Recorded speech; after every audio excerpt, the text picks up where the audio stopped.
बिस्मिल्लाहिर्रहमानिर्रहीम। अस्सलामुअलैकुम बच्चों, मैं आपकी सिंधी की टीचर आपसे मुखातिब हूँ। आज हम क्लास 6 में मज़मून सिंधी में सबक पढ़ेंगे सिंजा मेला। आप लोग जैसे बहुत से मेलों में गए होंगे जहाँ पर जो है मुख्तलिफ़ किस्म की चीज़ें भी मिलती है और वहाँ पर खेल भी खेले जाते हैं। तो इसी तरह जो है हर सूबे में जो है वो मेला लगाया जाता है। तो आज हम इसी तरह जो है एक मेले के बारे में पढ़ेंगे जो कि है सिंजा मेला। यकीनन आप लोगों ने भी सिंध के मेले में शिरकत की होगी बहुत से बच्चों में ने। तो आइए आज हम हिस्सा अलिफ शुरू करते हैं। तो बच्चों, आप लोग अपनी किताब का सफ़ा नंबर 54 खोलिए। अब हम इसकी पढ़ाई करेंगे। सिंजा मेला। मेला ऐं मलाखड़ा सिंध जी सक़ाफ़त जा हिस्सा आहिनि। मेले और मलाखड़े सिंध की सक़ाफ़त के अहम हिस्से है। इहा सदियनि खां मुख़्तलिफ़ शहरनि ऐं सूफ़ी बुज़ुर्गनि ऐं औलिया अल्लाह जी मज़ारनि ते मुनक़िद थींदा रहंदा आहिनि। ये सदियों से मुख्तलिफ़ शहरों, सूफ़ी बुज़ुर्गों और औलिया अल्लाह के मज़ारात पर मुनक़िद होते रहते हैं। मेलनि मां हर क़िस्म जो बाज़ारुनि लॻंदियूं आहिनि। मेले में हर किस्म के बाज़ार लगते हैं जिन मां वापारी मुख़्तलिफ़ क़िस्मनि जी सामान जा दुकान ऐं स्टॉल लॻाईंदा आहिनि। हर दुकान सिंगारियुनि ऐं सामान सां भरियल हूंदो आहे। मेले में हर किस्म के बाज़ार लगते हैं जिसमें व्यापारी मुख्तलिफ़ किस्म के सामान की दुकानें और स्टॉल लगाते हैं। हर दुकान खूबसूरती से सजा हुआ और सामान से भरा हुआ होता है। मेलनि मां ऊठनि, घोड़नि, ॾंद ऐं दस्तकारियुनि जो भरियूं बि लॻंदियूं आहिनि, जिथे रोज़ानो लखनि रुपयनि जो वापारु हलंदो आहे। भला भला ॾंद, ऊठ, घोड़ा तमामु महांगी मुलामा वक़्फ़ो थींदा आहिनि। मेलों में ऊँटों, बैलों, घोड़ों और दस्तकारियों की मंडियाँ लगती है जहाँ लाखों रुपए की तिजारत होती है और अच्छे अच्छे बैल, ऊँट और घोड़े तमाम महंगे दामों फ़रोख्त होते हैं। अहिड़ी रीत न रगो मालून माठनि के फ़ाइदो थींदो आहे पर मुल्की शयुनि के ॾह तौरी ॾिसावनि में पज़ीराई पण मिलंदी आहे कि इस तरह न सिर्फ इलाकाई लोगों को फ़ायदा होता है बल्कि मुल्क की चीज़ों को गैर मुमालिक में भी पज़ीराई हासिल होती है।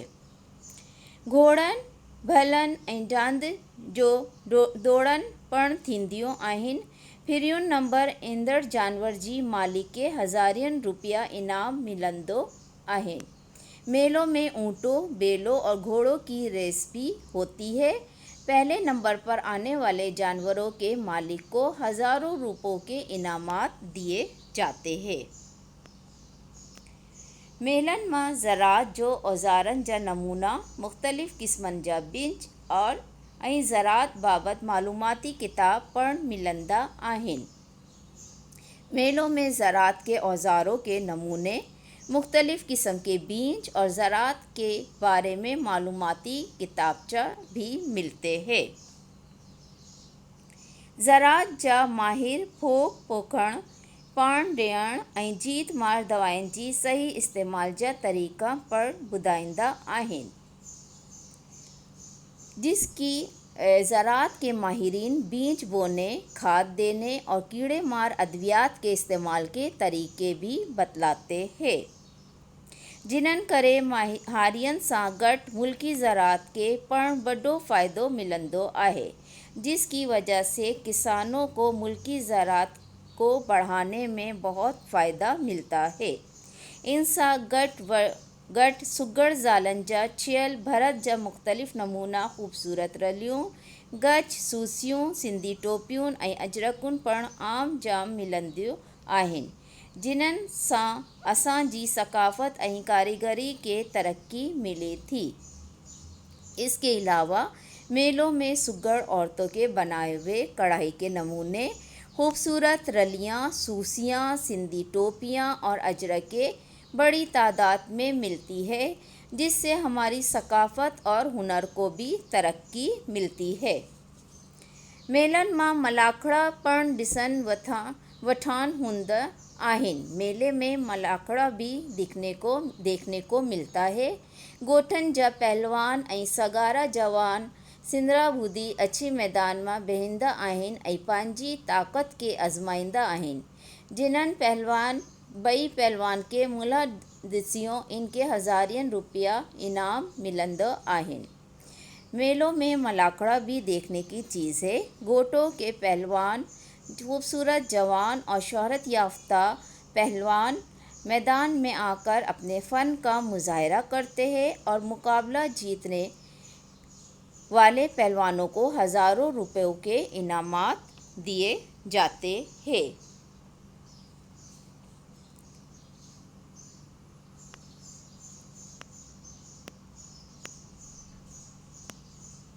मेलनि मां राग रिहाण जो महफ़िलुनि ऐं अदबी कॉन्फ्रेंस पण थींदियूं आहिनि, जिन सां असांजी मुल्क जी माठियुनि खे इल्म ऐं ॼाण वधाइण जो मौक़ो मिलंदो आहे। मेलों में राग रंग की महफ़िलें और अदबी कॉन्फ्रेंस भी मुनक्किद होती है, जिससे हमारे मुल्क के लोगों को इल्म और मालूमात बढ़ाने में मदद मिलती है।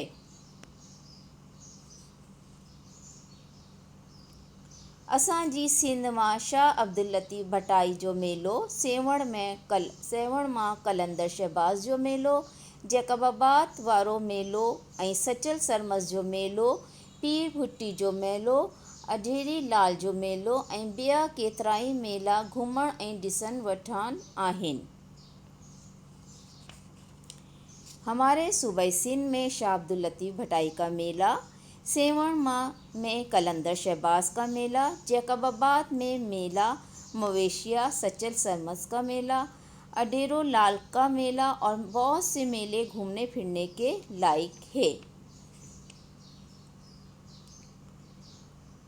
माण्हू मेला घुमे फिरे न रुगो तफ़रीह जो लुत्फ़ वठंदा आहिनि, पर मुल्की शयुनि वखरो ऐं ख़रीद करे हथ जी हुनर जी हिम्मत अफ़ज़ाई कंदा आहिनि ऐं हिम्मत ॿई सां मिले जुले करे भाईचारे के फ़रोग़ ॾींदा आहिनि।